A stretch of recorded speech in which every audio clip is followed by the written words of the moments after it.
بسم الله الرحمن الرحيم. الحمد لله رب العالمين والعاقبة للمتقين والصلاة والسلام على أشرف الأنبياء والمرسلين. أشهد أن لا إله إلا الله وحده لا شريك له ونشهد أن سيدنا وسندنا وشفيعنا وشفاء صدورنا آلانا وأولانا ومأوانا وملجانا حبيبنا وحبيب ربنا طبيبنا وطبيب قلوبنا محمد وعلى آله وأصحابه وأزواجه وذرياته أجمعين. أما بعد، أعوذ بالله من الشيطان الرجيم. بسم الله الرحمن الرحيم. يا أيها الذين آمنوا كتب عليكم الصيام كما كتب على الذين من قبلكم لعلكم تتقون.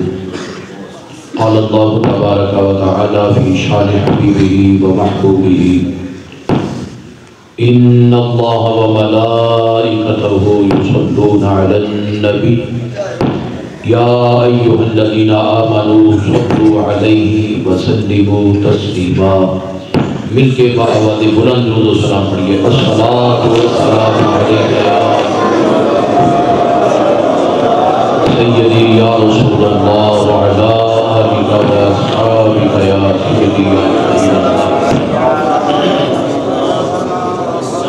بآواز بلند پڑھیے درود پاک: الصلاۃ والسلام علیک یا سیدی یا رسول اللہ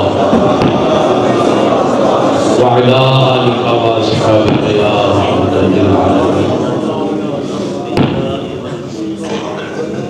نہایت ہی محترم قابل سعادت احترام بزرگوں، دوستوں، نوجوان ساتھی، الحمدللہ اس جامع مسجد محمدی میں ماہانہ درس قرآن کی یہ نشست مبارکہ ہے. اس کی صدارت فرما رہے ہیں جناب صاحبزادہ والا شان صاحبزادہ محمد ابو بکر صاحب چشتی دامو برکاتہ العالیہ، اور زیر نگرانی اسی مسجد کے امام و خطیب عالم نبیل فاضل جلیل استاد قرہ حضرت علامہ مولانا محمد فیضان امینی صاحب دامو برکاتہ العالیہ. میری دعا ہے اللہ تعالیٰ اپنے محبوب کے صدقے میں آپ سب کو اور ہمارے علماء کو اللہ تعالیٰ شاد و آباد رکھے، سلامت رکھے، اس مسجد کے نمازیوں کو اللہ سلامت رکھے، انتظامیہ کو سلامت رکھے. یہ بہت پیارا ذوق ہے کہ نماز فجر کے بعد اتنی تعداد میں لوگوں کا مسجد میں آ جانا، مسجد میں بیٹھنا اور نماز کے بعد پھر بیٹھنا، یہ سب سے زیادہ شوق ہوتا ہے. اللہ تعالیٰ نے مجھے اور آپ کو یہ توفیق بخشی کہ ہم اس درس قرآن و حدیث میں حاضر ہیں. ماہ رمضان المبارک شریف کی آمد ہے. اب تو اللہ رسول کے فضل سے چند گھڑیاں باقی ہیں ماہ رمضان کی. ہمارے درمیان ماہ رمضان کے درمیان چند گھڑیاں ہیں ماہ شعبان کی. تو عن قریب یہ ماہ مقدس، یہ عظمت والا، شان والا، رحمت والا، فضل والا، مغفرت والا مہینہ ہمارے درمیان تشریف آنے والا. اللہ تعالیٰ کی بارگاہ میں دعا کرتے ہیں مولا ہمیں رمضان بھی عطا فرما اور اس کے روزے رکھنے کی توفیق بھی عطا فرما. اے اللہ ہمیں رمضان بھی عطا فرما اور اس کا ادب کرنے کے بھی ہمیں توفیق عطا فرما. اے اللہ کریم ہمیں رمضان بھی عطا فرما اور اس میں عبادت اور عیادت کی بھی توفیق عطا فرما. اے اللہ کریم اس ماہ مقدس کے شب و روز کو عبادت اور عیادت میں گزارنے کی توفیق عطا فرما. ماہ رمضان المبارک شریف کی آمد تھی. شعبان کے آخری دن چل رہے تھے.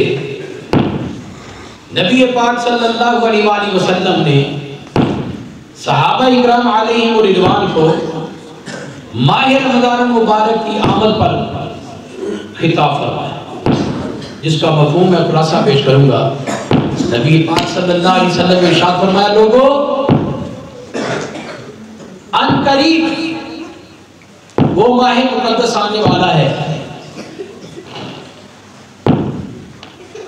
جو اللہ تعالیٰ کا مہمان مہینہ ہے، اللہ کا مہمان مہینہ ہے، اس میں اجر و ثواب بڑھا دیا جاتا ہے۔ کتب و روایات میں آتا ہے کہ ماہ رمضان المبارک شریف کی جب پہلی رات آتی ہے، پہلی آپ بتائیں پہلے دن آتا ہے کہ پہلے رات آتی ہے؟ پہلے رات آتی ہے۔ تو آپ اندازہ فرمائیں کہ نبی پاک صلی اللہ علیہ وسلم نے اس کی پہلی رات کی شان کو بیان کیا، فرمایا پہلی رات جب آتی ہے تو اللہ تعالیٰ آسمانوں کے دروازے بھی کھول دیتا ہے، جنت کے دروازے بھی کھول دیتا ہے، جہنم کے دروازے بند کر دیے جاتے ہیں، جنت کے دروازے کھول دیے جاتے ہیں، اجر و ثواب کو بڑھا دیا جاتا ہے۔ بندہ اگر نفل پڑھتا ہے اسے فرض کا ثواب ملتا ہے، اگر فرض ادا کرتا ہے تو اسے 70 فرائض کا ثواب ملتا ہے، یعنی کہ رمضان میں اگر ایک نماز پڑھے تو اسے 70 نمازوں کا ثواب ملتا ہے۔ آج ہم نے فجر کی نماز پڑھی ہے با جماعت، تو جماعت کے ساتھ نماز پڑھنے پر 27 گنا ثواب ملتا ہے، یعنی نماز ہم نے ایک پڑھی، ثواب کتنا ملا؟ 27 نمازوں کا، کہ جیسے ہم نے 27 نمازیں آج پڑھنی ہیں، یہ جماعت کے ساتھ نماز پڑھنے کی فضیلت ہے۔ اور جو ماہ رمضان میں جماعت کے ساتھ نماز پڑھے گا وہ ایسے ہے کہ اس نے نماز ایک پڑھی، اللہ اسے 70 کا ثواب عطا کرے گا۔ ماہ رمضان میں قرآن مجید فرقان حمید کی وہ تلاوت کرتا ہے تو غیر رمضان میں پڑھے تو ایک حرف پر 10 نیکیاں ہیں، ایک حرف پر کتنی نیکیاں ہیں؟ 10 نیکیاں ہیں۔ اور جب رمضان میں پڑھے گا ایک حرف پر اسے 30 نیکیاں عطا کی جائیں گی۔ تو آپ اندازہ فرمائیں قرآن مجید کے حروف جو ہیں وہ ہزاروں میں نہیں لاکھوں میں ہیں۔ تو قرآن مجید فرقان حمید جو رمضان المبارک میں پڑھے ہر حرف پر اسے 30 نیکیاں۔ نبی پاک صلی اللہ علیہ وسلم نے ارشاد فرمایا قیامت کے دن ماہ رمضان بھی اور قرآن بھی بندے کی شفاعت کرے گا۔ ہمارے لوگوں کو، نوجوانوں کو، بزرگوں کو ڈوز دی جاتی ہے جاہل لوگوں کی طرف سے، قیامت میں کوئی کسی کی شفاعت نہیں کرے گا۔ وہ سچ کہتے ہیں، وہ صحیح کہتے ہیں، واقعاتاً ان کی کوئی شفاعت نہیں کرے گا، مگر جو سچا اور سچا مسلمان ہے قرآن بھی اس کی شفاعت کرے گا، رمضان بھی اس کی شفاعت کرے گا۔ ہم نماز پڑھتے ہیں، نماز بھی شفاعت کرے گا۔ نبی پاک صلی اللہ علیہ وسلم کا ہم کلمہ شریف پڑھتے ہیں، حضور بھی ہماری شفاعت فرمائیں گے۔ نیک مسلمان ایک دوسرے کی شفاعت کریں گے اللہ کی بارگاہ میں۔ تو حضرات ذی وقار،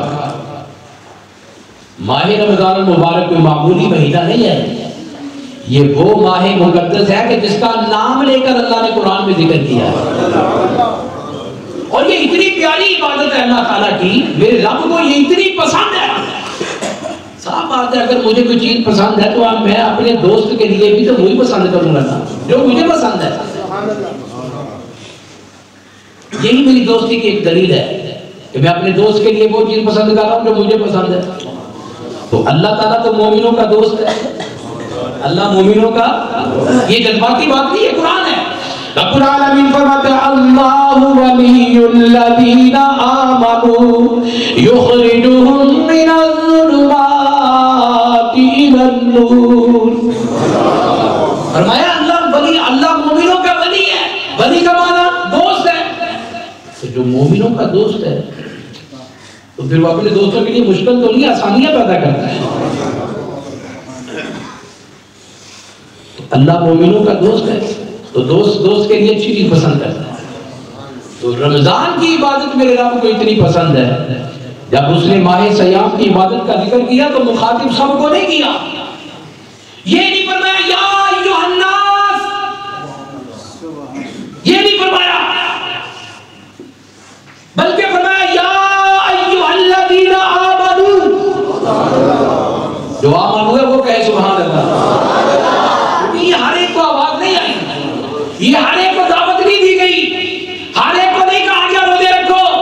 کن کو کہا گیا؟ آمنو۔ آمنو کون ہے؟ میں اور آپ، جنہوں نے اللہ اور اللہ کے رسول پر ایمان رکھا، اللہ اور اللہ کے رسول کو مانا، وہ آمنو ہے۔ ہر کوئی آمنو نہیں ہے۔ بندہ اپنے منہ سے لاکھ بار کہے میں مومن ہوں، مگر اس کے عمل اور کردار سے پتہ ہی نہ چلے یہ مومن مسلمان ہے۔ حقیقت میں آمنو وہ ہے جسے اللہ جس کو اللہ پسند ہے، اللہ جسے پسند کرتا ہے وہ آمن۔ اس نے فرمایا یا ایھا الذین آمنوا، اے ایمان والو، کتب علیکم الصیام، تم پر روزے فرض کیے گئے، کما کتب علی الذین من قبلکم، جس طرح تم سے پہلوں پر روزے فرض کیے گئے، جس طرح تم سے پہلوں پر روزے فرض کیے گئے ویسے ہی تم پر بھی روزے فرض کیے گئے۔ مولا کریم روزے ہم پر کیوں فرض کیے ہیں؟ فرمایا پڑھو قرآن، لعلکم تتقون، تاکہ تم پرہیزگاری اختیار کرو۔ ماہ رمضان کا روزہ رکھنا ہے، بھوک پیاس موسم کی شدت،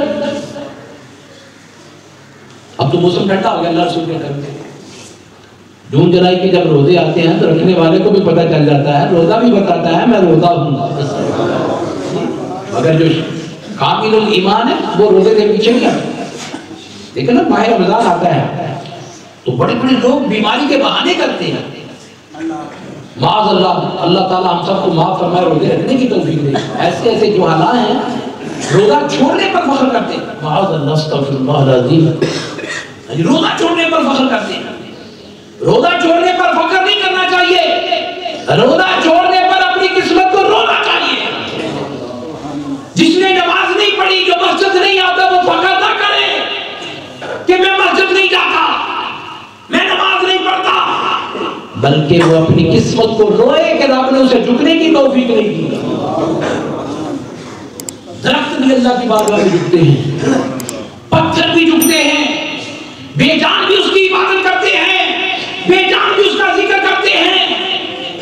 اے انسان تو کیسا ہے کہ نعمت بھی اسی کی کھا رہا ہے، رزق بھی اسی کا دیا ہوا کھا رہا ہے، مال بھی اسی کا دیا ہوا استعمال کر رہا ہے، عزت بھی اسی کی دی ہوئی استعمال کر رہا ہے، اور جوانی قوت جو کچھ اللہ نے دنیا میں تجھے عطا کیا سب کچھ تو اسی کا ہے۔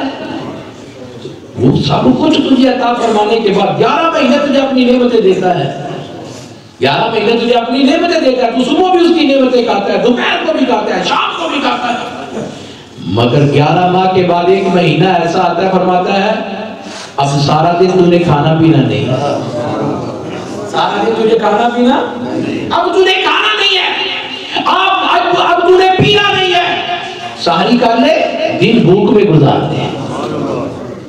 قربان جائیں یار، اللہ تعالیٰ کی بے نیازی ہے، خدا کی قسم ہے، جس طرح چاہے نواز دے۔ ہم نے روزہ رکھا، نیت کر لی، سحری کی نیت کر لی، روزہ رکھ لیا، اب ہم بھوکے ہیں، پیاسے ہیں، کبھی ہم سو رہے ہیں، کبھی ہم جاگ رہے ہیں، کبھی ہم کاروبار پہ جا رہے ہیں، کاروبار کر رہے ہیں۔ میں نے روزہ رکھا، آپ نے روزہ رکھا،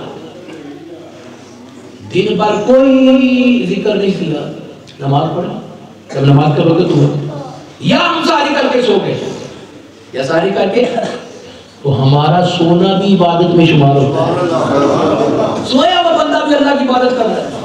یہ رمضان شریف کی فضیلت ہے، یہ روزہ رکھنے کی شان ہے، ماہ رمضان کا روزہ۔ یہ روزہ دار نے روزہ رکھا، آپ نے روزہ رکھا، آپ کا گاؤں گوجرہ کے ساتھ ہے، تحصیل گوجرہ ہے، ضلع ٹوپا ٹیکسی ہے، اور یہاں گاؤں میں ہزاروں لوگوں کی آبادی ہے، سب لوگوں نے روزہ رکھ لیا۔ اب اللہ کی رحمت دیکھیے ہم پر، سب لوگوں نے روزہ رکھ لیا، ہم تو اپنے کاروبار پہ چلے گئے، ہم تو اپنے معاملات دنیا کے ان کو ٹیکل کر رہے۔ ہم نے روزہ رکھا اس کی رضا کے لیے، دریا میں سمندر میں مچھلیاں ہماری مغفرت کی دعا کر رہی ہیں۔ ہمارا اور مچھلیوں کا کیا تعلق ہے؟ یہ سوچنے کی بات ہے، ہمارا اور مچھلیوں کا کیا تعلق ہے؟ روزہ ہم نے رکھا، ساری ہم نے کی، دن بھر محنت اور مزدوری کرتے رہے، اس کی رضا کے لیے ہم نے بھوک اور پیاس کو برداشت کیا، تو اس نے اپنی مخلوق کو ہماری مغفرت کی دعا کرنے پہ لگا دیا۔ لیکن ہم بزرگان دین کے پاس جاتے ہیں، نیک لوگوں کے پاس جا کر کیا کہتے ہیں؟ ہماری مغفرت کی دعا کر دیجیے، ہماری مغفرت کی دعا کر دیجیے، اللہ ہمیں بخش دے۔ تو وہ بزرگ جو ہوتے ہیں نا، جو اللہ کے حقیقی معنوں میں نیک بندے، وہ کیا کہتے ہیں آگے جواب میں؟ وہ جواب میں کہتے ہیں یار ہم تو گناہ گار بندے، ہمارے لیے دعا کر دو، اللہ تمہاری دعا سے ہمیں بھی بخش دے۔ ہم کیا کہتے ہیں کہ نہیں حضرت آپ اللہ کے نیک بندے ہیں، یعنی آپ گناہوں سے بچتے رہتے ہیں، آپ اللہ کا ذکر کرتے رہتے ہیں، آپ ذکر والے ہیں، اللہ آپ کی دعا کو قبول فرمائے گا۔ حضرات توجہ فرمائے، بتائیں سمندر کی مچھلیاں کتنے گناہ کرتی ہیں، کتنی نافرمانیاں کرتی ہیں؟ سمندر کی مچھلیاں کیا وہ اللہ کا ذکر نہیں کرتی؟ کیا وہ اللہ کی عبادت نہیں کرتی؟ جو بے گناہ مخلوق ہے وہ دعا کرتی ہے کس کے لیے؟ جو گناہگار بندہ ہے۔ کتب حدیث میں آتا ہے قیامت میں قرآن شفاعت کرے، بندہ قیامت میں پہنچے گا، قبر سے نکلے گا، میدان قیامت میں چلا جائے گا۔ صاحب بات ہے، جب مشکل بن جائے گی تو جب ہم پر دنیا میں بھی مشکل بنتی ہے تو ہم سہارا تلاش کرتے ہیں۔ کیا کرتے ہیں؟ سہارا تلاش کرتے ہیں، کوئی ہماری مدد کرے، کوئی ہم سے تعاون کرے، کوئی ہمیں مشکل سے نکالے۔ قیامت میں جب ہم حیرت زدہ ادھر ادھر دیکھیں گے نا، کوئی ہماری مدد کرے، تو جب ہم بے بس ہو جائیں گے نا، پھر اللہ کا قرآن آ جائے گا، بندہ دیکھے گا، قرآن مجسم ہو کر آئے گا، ہمیں نظر آ رہا ہوگا، ادھر قرآن آ جائے گا، ادھر رمضان آ جائے گا، رمضان بھی مجسم، قرآن بھی مجسم، نماز بھی مجسم ہو کر یہ عبادات آ جائیں گی۔ قرآن کہے گا یا اللہ یہ وہ بندہ ہے جو مجھ سے پیار بھی کرتا تھا، مجھے بڑا بھی کرتا تھا، یہ رات قیام کرتا تھا، مجھے پڑھتا تھا، اس وقت تک یہ سوتا نہیں تھا جب تک میری تلاوت نکال لیتا۔ اے اللہ میں اس کی شفاعت کرتا ہوں، یعنی سفارش کرتا ہوں تیری بارگاہ میں، مولا جو مجھ سے پیار کرنے والا ہے اس کو بخش دے۔ رمضان کیا کہے گا؟ مولا یہ وہ بندہ ہے کہ جب میں آتا تو تیری رضا کے لیے یہ دن بھر کھانا اور پینا چھوڑ دیا، میرا احترام کرتا، میری تعظیم کرتا، میں دن بھر اس کو بھوکا اور پیاسا رکھتا، قرآن فرمائے گا میں رات بھر اسے قیام میں رکھتا، یعنی نماز تراویح پڑھتا تھا۔ یہ آج تو ہم شارٹ کٹ تراویح، ہم شارٹ کٹ روڈ کا بہت قائل ہیں، شارٹ کٹ، نماز آ گئی شارٹ کٹ، روزہ شارٹ کٹ، قرآن شارٹ کٹ، تلاوت شارٹ کٹ، نماز شارٹ کٹ، ایسی ہمیں شارٹ پڑی ہوئی ہے کہ ہم شارٹ کرتے جا رہے ہیں اور عبادت سے ہم پیچھے ہو رہے ہیں۔ یہ بات یاد رکھیں، کتنا وہ بدنصیب بندہ ہے جو نوافل نہیں پڑھتا، کتنا، اور اس سے بڑھ کر وہ بدنصیب ہے جو سنتے نہیں پڑھتا، اس سے بڑھ کر بدنصیب وہ ہے جو فرض نہیں پڑھتا۔ یہ درجات ہے بدنصیبی کے لیے۔ ہم شارٹ پر چل پڑے، روزہ رکھنا ہے، اب ہمارا انداز دیکھیں روزہ رکھنے کا، ساری کر رہے ہیں، ساری کر رہے ہیں، تو ساری ہم کرتے جا رہے ہیں، وقت ختم ہو گیا، ہم کیا کہتے ہیں؟ اب ہم وہ تکیہ پر چل رہے ہیں، او مسجد چواغ ہوتی ہے، لے دام دی فٹافٹ کھائی جاؤ، پانی پی لو فٹافٹ۔ حضرات جو اذان کے دوران کھاتا اور پیتا ہے اس کا روزہ فاسد ہے، کیونکہ وہ ساری کے بعد کھا رہا ہے، ساری کا وقت ختم ہو چکا ہے، جب ساری کا وقت ختم ہوتا ہے تب اذان ہوتی ہے۔ یہ بات یاد رکھیں، ساری میں اذان نہیں ہوتی، نہ اذان ساری کو ختم کرنے کے لیے ہے، نہ اذان افطاری کے لیے ہے، افطاری کا وقت پہلے ہوتا ہے، اذان بعد میں ہوتا ہے۔ یہ بات یاد رکھیں، یہ مسئلہ آپ یاد رکھیں، ساری کا وقت پہلے ختم ہوتا ہے، اذان بعد میں ہوتی ہے، افطاری کا وقت پہلے ہوتا ہے، اذان بعد میں ہوتی ہے۔ ہم کیا کرتے ہیں؟ شیطان ہے نا، لوگ کہتے ہیں، وہ خطبہ حدیث میں آتا ہے کہ شیطان کو گرفتار کر لیا جاتا ہے، باندھ دیا جاتا ہے، سمندروں کی تہہ میں پھینک دیا جاتا ہے تاکہ یہ میرے بندوں کو گمراہ نہ کرے، میرے بندوں کی عبادت میں رکاوٹ نہ بنے، مگر اس کے باوجود ہم ایسی حرکتیں کیوں کرتے ہیں؟ وہ اس لیے کہ 11 مہینے میں عادت پڑی ہوتی ہے نا، ہمیں عادت پڑی ہوتی ہے۔ تو حضرات دی وقار ساری کا وقت گزرنے کے بعد اذان ہوتی ہے، جو بندہ اذان کے دوران کھانا پینا کرنا شروع رکھتا ہے اس کا روزہ نہیں ہے، وہ سارا دن بھوکا پیاسا ہے، اس کا روزہ۔ اس کا طریقہ کار کیا ہے کہ آپ کیلنڈر اپنے گھر میں رکھیں، جو گوجرے کا نقشہ ہے، گوجرے کا نقشہ خاص بازار سے خریدیں، 100 150 200 کا آتا ہے، اپنے پاس اپنے گھر میں رکھیں، اپنی گھڑی کا وقت درست رکھیں، انتظار نہ کریں کہ مولوی صاحب اعلان کریں گے تیری چھڑنا ہے کھانا پینا، اذان دیں گے تیری کھانا پینا نہیں۔ میرے استاد مکرم فرمایا کرتے تھے ساری کا وقت ختم ہونے سے 5 منٹ پہلے اپنا کھانا جو ہے اس کو چھوڑ، کھانا پینا چھوڑ دو، یعنی کہ ساری کر لو، 5 منٹ پہلے آپ فارغ ہو جاؤ۔ اور اسی طرح فرماتے کہ اگر جب افطاری کا وقت آئے تو فرمایا 1-2 منٹ لیٹ کر، ہو سکتا ہے گھڑی کا وقت آگے پیچھے ہو جائے تو لہذا احتیاطاً 1-2 منٹ آگے کر لو۔ لوگ کیا کہتے ہیں اے مولوی پہلے آپ روزہ کھول دے پھر سانو کھلا دے آپ، میرے ساتھ ہوا نا ہماری مسجد میں، مجھے اس لیے یاد ہے، وہ ایک بندہ تھا تو بڑا ہیپر ہوا، کہنے لگا یہ نوری مسجد میں مغرب اور عشاء کی نماز اکٹھی ہوتی ہے، آگ نکال رہا تھا اندر سے، مغرب اور عشاء کی نماز جو اکٹھی ہوتی ہے، یہ اتنی لیٹ کر دیتے ہیں، سارے شہر کا روزہ کھول جاتا ہے، ساڑھی مسجد کے بعد اعلان ہوتا ہے۔ تو میں مسجد میں بیٹھا تھا، میں کہ جس کو زیادہ پرابلم ہے نا وہ خود آ کے ساری رفتاری کرائے، ہماری ڈیوٹی نہیں ہے، ہماری ڈیوٹی کیا بولتے کی ڈیوٹی اذان دے، اعلان کرنا اس کی ڈیوٹی نہیں ہے، امام کا کام کیا ہے کوئی نماز پڑھائے، اعلان کرنی اس کی ڈیوٹی نہیں ہے، یہ ان کی ڈیوٹی ہے جو اپنے آپ کو سمجھتے ہیں کہ یہ ان کی ڈیوٹی ہے، سمجھتے آپ؟ تو ذات یہ بات اپنی گھڑیوں کا وقت درست رکھیں۔ ماہ رمضان مبارک، نبی پاک صلی اللہ علیہ وسلم کے غلاموں فرمایا جب پہلی رات آتی، بات یہاں سے چلی، جب پہلی رات آتی ہے اللہ تعالیٰ آسمان کے دروازے کھول دیتا ہے، جنت کے دروازے کھول دیتا ہے، اور جو ماہ رمضان کا روزہ رکھتا ہے، میرے آقا نے فرمایا جو ماہ رمضان کا پہلا روزہ رکھتا ہے، فرمایا پچھلے رمضان سے لے کر اس رمضان تک جو اس سے صغیرہ گناہ ہوئے اللہ تعالیٰ نے روزہ رکھنے کی برکت سے اس کے گناہوں کو معاف کر دیا۔ سبحان اللہ، دور سے کہہ دیں، اور دور سے سبحان اللہ۔ سنیے میرے آقا فرماتے ہیں ایک نماز اور دوسری نماز کے درمیان، یعنی بندے نے فجر کی نماز پڑھی اور اب ظہر کی نماز پڑھ لی تو فرمایا فجر ظہر کے درمیان اگر اس سے کوئی گناہ خطا سردرد ہو گئی، صغیرہ گناہ ہو گئے، چھوٹے گناہ، اللہ تعالیٰ ظہر کی نماز پڑھنے کی برکت سے معاف کر دیتا ہے۔ اسی طرح ظہر کی نماز اور عصر کے درمیان اگر اس سے کوئی خطا ہو گئی، اس نے نماز عصر پڑھی، اللہ نے اس کے گناہوں کو معاف کر دیا۔ مغرب پڑھی، دونوں کے درمیان جو گناہ تھے وہ معاف، عشاء پڑھی، ان کے جو درمیان گناہ ہوئے اللہ نے وہ معاف کر دیے، اور پھر فجر کی نماز پڑھی تو عشاء اور فجر کے درمیان جو گناہ ہے اللہ وہ معاف کرتا چلا جا رہا ہے۔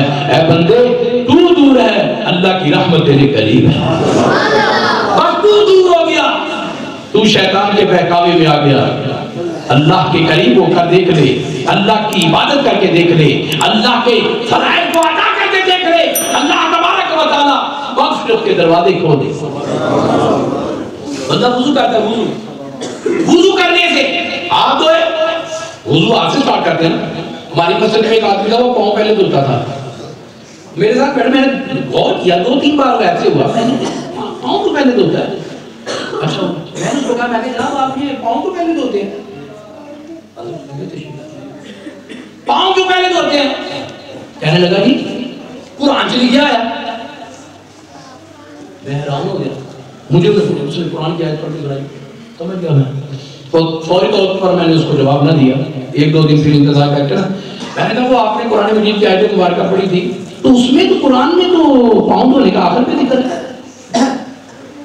قرآن میں تو آخر میں پاؤں دھونے کا ذکر ہے، آپ پہلے دھوتے ہیں۔ اب وہ کون دھوتا ہے پاؤں؟ پہلے کون دھوتا ہے؟ جی صحیح بتایا، وہ لوگ کیونکہ ہر کام الٹا کرنے کی عادت ہوتی ہے نا بعض لوگوں کو، تو وہ پاؤں کی طرف سے وضو شروع کرتے ہیں۔ نہیں، سنت مصطفیٰ صلی اللہ علیہ وسلم یہ ہے کہ پہلے ہاتھ دھوئے جائیں، پھر چہرہ دھویا جائے، پھر بازو دھوئے جائیں، پھر پاؤں دھوئے جائیں۔ نعرہ تکبیر، نعرہ رسالت، نعرہ تحقیق، نعرہ حیدری، نعرہ موسیقہ، علماء حق اہل اہل سنت. ماشاءاللہ ہمارے علماء اکرام حوصلہ افزائی کریے تشریف. ماہ رمضان مبارک شریف میرے آقا دو عالم صلی اللہ علیہ وسلم کے فرمان کا مفہوم ہے. آسمانوں کے دروازے کھول دیے جاتے ہیں, جنت کے دروازے کھول دیے جاتے ہیں. جو ماہ رمضان کا روزہ رکھتا ہے دن بھر وہ روزے سے رہتا ہے, مچھلیاں اس کی مغفرت کی دعا کرتی ہیں.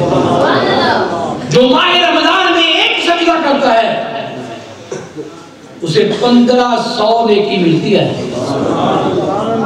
جو ماہ رمضان میں ایک سجدہ کرے, یعنی نماز پڑھی, ایک سجدہ کیا, ہم نے فجر کی نماز پڑھی ہے, کتنی رکعتیں پڑھی ہیں؟ 4, 2 سنتیں اور 2 فرض. تو ہر رکعت کے بعد کتنے سجدے ہیں؟ 2. ہر رکعت کے بعد کتنے سجدے؟ 2. تو ہم نے 4 رکعتیں پڑھی, کتنے ہو گئے؟ 8 سجدے ہم نے کیا آج. تو یہی سجدے اس کی توفیق سے ہم جب رمضان میں کریں گے, ایک سجدے پہ 1500 نیکی. 8 پر کتنی ہو گئی؟ جس نے ظہر کی 12 رکعتیں پڑھی, ہر رکعت کے بعد 2 سجدے, رکعتیں 12 پڑھی, سجدے کتنے کیے؟ 24. نماز عصر میں 4 سنت اور 4 فرض نے پڑھے, کتنی رکعتیں پڑھی؟ 8, سجدے کتنے کیے؟ 16. مغرب کی 7 رکعتیں ہیں, سجدے کتنے کیے؟ 14. عشاء کی 17 رکعتیں ہیں, سجدے کتنے ہوئے؟ 34. ماشاءاللہ صاحب آتا ہے ٹیبل.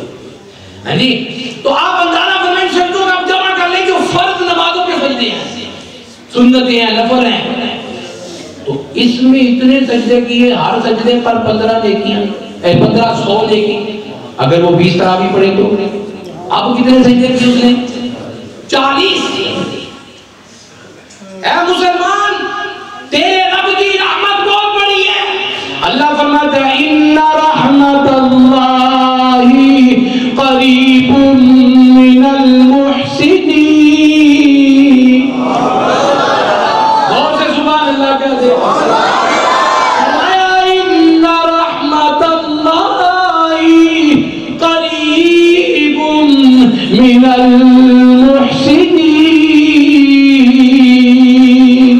فرمایا بے شک اللہ تعالیٰ کی رحمت نیکوں کے قریب ہے. اللہ کی رحمت نیکوں کے, پرہیزگاروں کے, نیک لوگوں کے قریب ہے. اے بندے تو اپنے رب کو سجدے کرتا جا, وہ تجھے نیکیاں عطا فرماتا جا رہا ہے. تو اس کی رضا کے لیے روزہ رکھ لے, روزہ رکھے چاہے سو جا, چاہے کاروبار پہ چلا جا, چاہے فارغ بیٹھ جا, تیرا کام روزہ رکھنا ہے. دیکھ اس کی رحمت تجھ پر کتنی تجھ سے قریب ہے.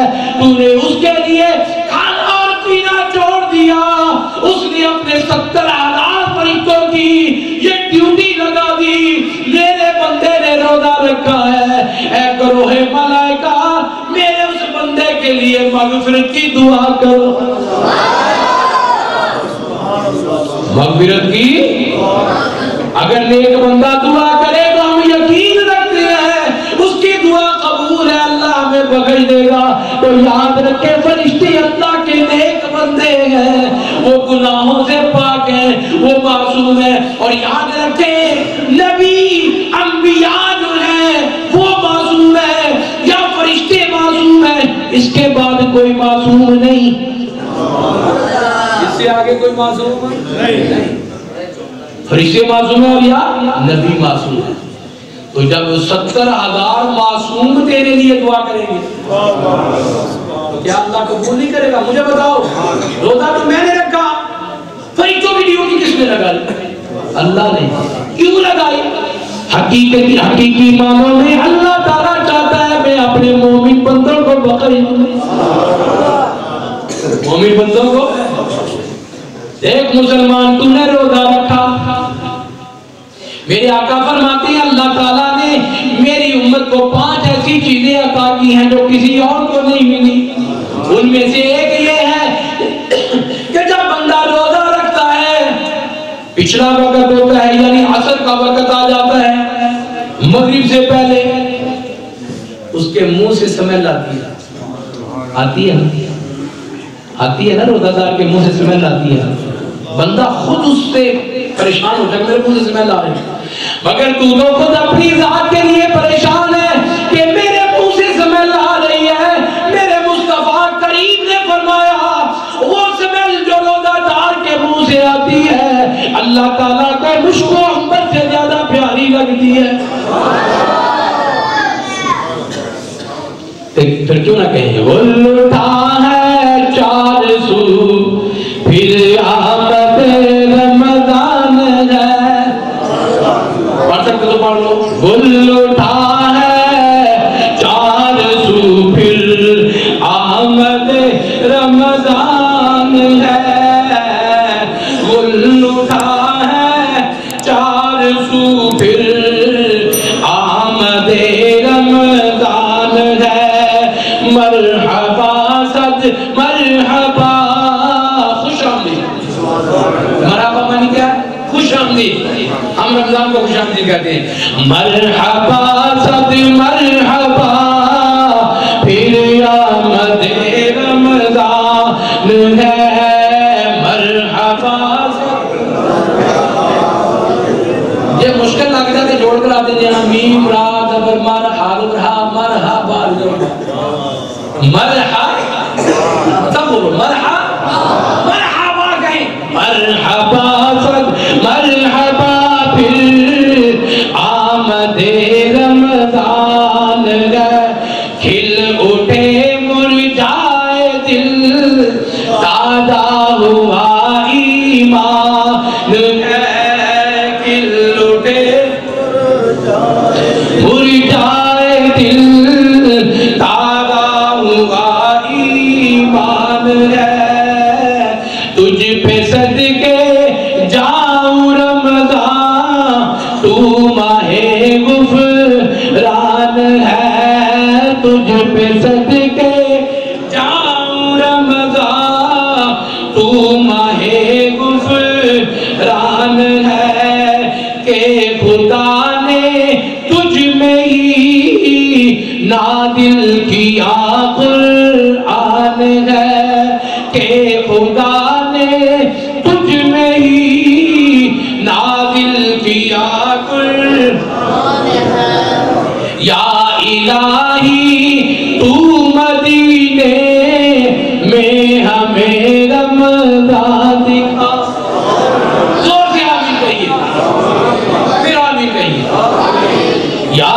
الہی تو مدینے میں ہمیں رمضان دکھا، مدتوں سے دل میں یہ عطار کے ارمان ہے، مدتوں سے دل میں یہ عطار کے ارمان ہے۔ اللہ تبارک و تعالیٰ اپنے محبوب پاک کے صدقے ہم سب کی اس حاضری کو قبول فرمائے، ماہ رمضان المبارک کے روزے رکھنے کی توفیق عطا فرمائے، نماز تراویح کو ادا کرنے کی 20 تراویح پڑھنے کی اللہ ہمیں توفیق دے۔ قرآن مجید فرقان حمید انشاءاللہ تعالیٰ یہاں ہمارے قاری صاحب سنائیں گے، اللہ تعالیٰ نے ان کو بڑا خوبصورت آواز عطا فرمایا ہے، نماز میں نماز تلاوہ بھی ماشاءاللہ خطاب بھی بڑا زبردست فرماتے ہیں، اور قرآن مجید کی تلاوت بھی ماشاءاللہ بڑی خوبصورت فرماتے ہیں۔ حقیقی معنوں میں اپنے دل میں یہ بات لے کر حضرت کو بھی میں نے کیا، فرمانے لگے نماز آپ نے پڑھانی ہے فجر کی، تو میں نے کہا نہیں حضرت جی ضرور آپ کے پیچھے نماز پڑھنی ہے، آپ سے قرآن سن کے مزہ آتا ہے۔ یہ اللہ تعالیٰ کا آپ لوگوں پر احسان ہے کہ ایسے عظیم کاری اللہ نے آپ کو عطا فرمائے، اللہ تعالیٰ ان کا فیضان جاری فرمائے، حقیقت میں ان کا نام بھی محمد فیضان ہے، تو اللہ تعالیٰ ان کے فیضان کو بھی جاری فرمائے، یہ فیضان جاری ہے، حفظ قرآن کی صورت میں طلباء کو یہ قرآن ناظرہ بھی حفظ بھی کروا رہے ہیں، تو آپ اپنے بچوں کو بھیجیں ان کی خدمت میں۔ اہل سنت کے مدارس وہ ہیں جن میں قرآن پڑھایا جاتا ہے اور قرآن والے کی محبت سکھائی جاتی ہے۔ وآخر دعوانا الحمدللہ۔